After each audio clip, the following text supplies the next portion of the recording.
How's everyone doing? Today we'll be doing a beer review for Flying Dog Tropical Bitch, and this is the 25th anniversary edition. And their most popular one is the Raging Bitch, which came out on their 20th anniversary. And this is limited through February to March. And if you've tried Flying Dog Tropical Bitch, definitely let me know what you think of it. And it's 8% ABV and 55 IBUs, and it's a Belgian-Style IPA. It says an Indian Pale Ale brewed with pineapple and mango juices with natural passion fruit flavor added.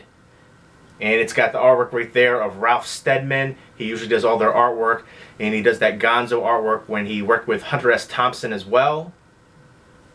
And there's the bottle right there, very eye-catching and appealing and bright for all the different tropical flavors in the pink bottle. And I'll go ahead and read the little synopsis right here on the side, which is always very amusing. For years she's gone, actually, do you want to read it?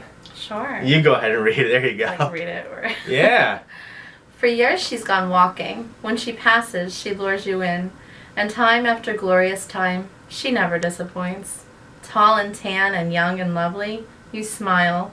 With a swing so cool and a sway so gentle, you'll give your heart gladly. Ooh. I love their little write-ups on the side. It's always hilarious. Alright, let's go ahead and pour these. She's going to drink hers from the bottle, and I'm going to pour mine in the glass right here.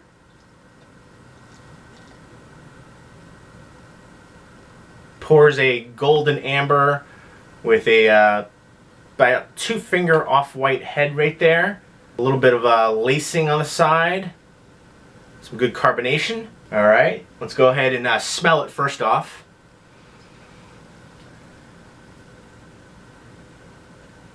Right away I get a lot of the grapefruit and a little bit of the pineapple, a lot of citrus hops and pine hops. What do you get? Definitely smells citrusy. Doesn't smell like a typical IPA. It smells a lot sweeter. It's definitely very fruit forward on the nose. I'm still smelling it. I definitely get some floral notes in there as well, but let's go ahead and taste it. Cheers. For me, I think much like the nose, it's definitely fruit forward. I get grapefruit big time, a little bit of pineapple, some caramel malts, citrus and pine hops, a little bit of the Belgian yeast in the back end mostly. It's pretty interesting because it's really fruity, but it's not sweet. It doesn't have that, it's not syrupy. You can definitely drink this as a beer. It's not like one of those fruity beers that they're putting out there to just get people to drink beer. I think it's an interesting take on the Belgian-style pale ale with the fruit in there. Gives it a little bit. You can definitely still tell that it's a Belgian style. Gives it a kind of a good balance, kind of more subdued almost. I would agree with that. I like that actually. Would you agree with that? Surprisingly. Surprisingly. We don't agree too often. You can't tell it's 8% taste-wise. You know, sometimes no, the alcohol's things masked. can be a little bit too rough. It's definitely masked. I think the alcohol's masked very well in here. I think, again, it's partly due to all the different fruit flavors, that medley of fruit flavors. Again, I'm taking grapefruit the most, and a little bit of the pineapple. I don't think I've ever had passion fruit, so I don't really know what that tastes like. You can definitely taste the passion fruit. I think that's what's making it have that fruit essence so much, but not be overly sweet. Passion fruit can be kind of mellow. Get a little more like papaya in there as well. Yeah, there's definitely that. I'm surprised though you said it's only a spring release, because this definitely is a summer beer to me. Yeah, I could see this being very popular along with the Raging Bitch, which was their 20th anniversary beer. Maybe they'll keep this on board depending on how well it's received. This is the 25th anniversary. Maybe they'll decide to make it a regular release. Well, they went with bitch in the title again. There you go. So I think that's going to help. It kind of fits their whole line with their synopsis, the little write-ups on the side, the Gonzo art. Again, you know, the Raging Bitch, the Flying or Tropical Bitch. Flying Dog utilizes a lot of that, the crazy artwork, the crazy titles, so very fitting. But I'd say it's about medium-bodied.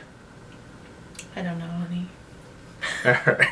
I'd say it's about medium-bodied, decent carbonation in there, dry finish.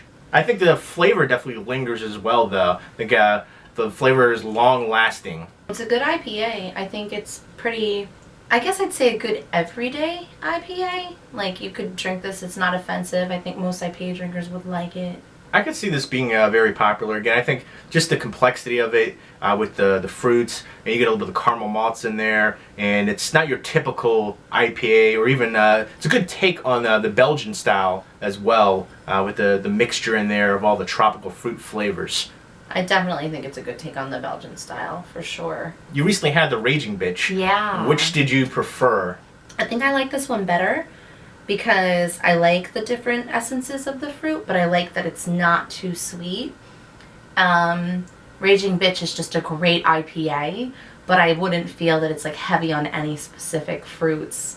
But also I should say, by the way, this doesn't taste like a tropical drink to me. Even though we're listing these fruits and tasting them, it's not your typical tropical flavored drink. Like if you go, oh, I hate tropical drinks, you could definitely still try this. This isn't going to turn you off. I think it's blended very well. They did a good job with it, yeah.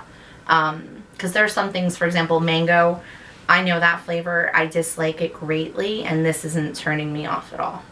Now, I know I mentioned tasting the grapefruit, and it's not on here on the bottle right here. It says, you know, pineapple, mango juices, and passion fruit flavor. But I swear I get that grapefruit flavor in there, and that's one of the things that's a detraction for me because I can't stand that. But you don't taste it. I feel like I taste it. I'm just concerned that it's not listed, but it seems so apparent that it's there. I'd wonder if maybe, in fact, grapefruit is a prominent flavor, but they're not marketing it because the grapefruit career has ended beer-wise, if you will. Last year and the year before, we had grapefruit IPAs, we had grapefruit shandies.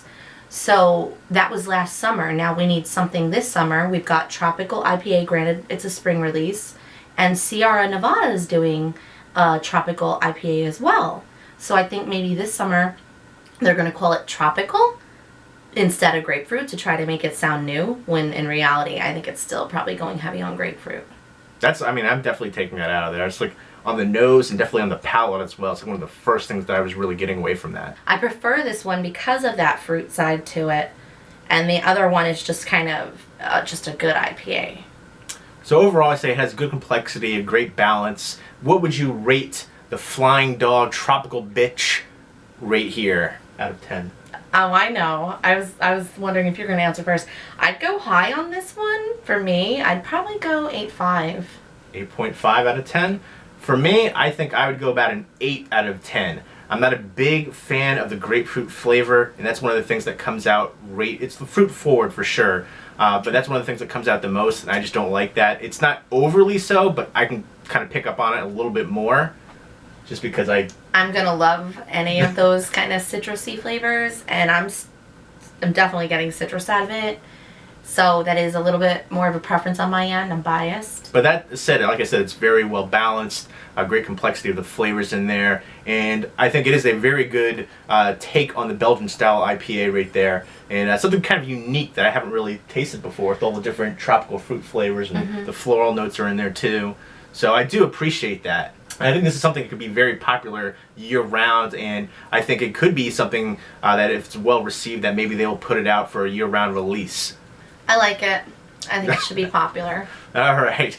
So there you go. Those are our thoughts right here on Flying Dog's Tropical Bitch, their 25th anniversary edition beer. And if you've had Flying Dog's Tropical Bitch, definitely let us know what you think of it. Leave us a comment or a video response down below.